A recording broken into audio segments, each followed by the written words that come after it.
Aku sponsor kau pergi apa semua. Aku niat ikhlas ni nak hantar kau pergi. Aku nak sedekah. Tak apalah. Saya cari duit saya sendiri. Besok tak sempat pergi. Allah tanya, kenapa kau tak pergi? Aku tak sempat. Ya Allah, aku tak mampu. Dulu ada orang nak offer kau, kenapa kau tak pergi? Kan? Jawab dengan Allah Ta'ala. Macam tu juga ada orang ni. Satu cerita yang saya rasa ni haji. Ada orang ni pergi haji. Dia kan kita tahu setiap tahun ada senarai yang memang confirm pergi, ada senarai menunggu. So menunggu standby. So ada satu hamba Allah ni senarai standby. Dia tunggu. Lalas orang dah start balik. Dia dapat KT yang last kali. Okey, cik tahniah ya. Besok pergi ke KLIA ya. Besok dah boleh pergi. Terkejut lah. Dia last kali KT terakhir. Dia boleh cakap apa? Terlepas pada mulut dia, baik tak payah pergi, dia kata.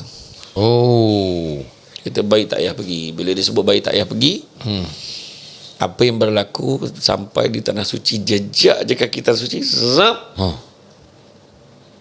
tak sedar. Allah. Dia macam koma, tak tahu. Isteri dia tahu.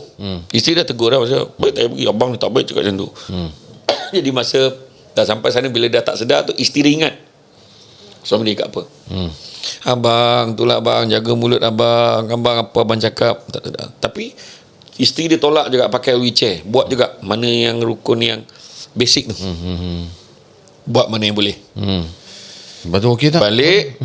Lepas tu hantar balik lah. Sebab dah tak sihat kan. Hantar balik. Dia tak adalah tunggu lama.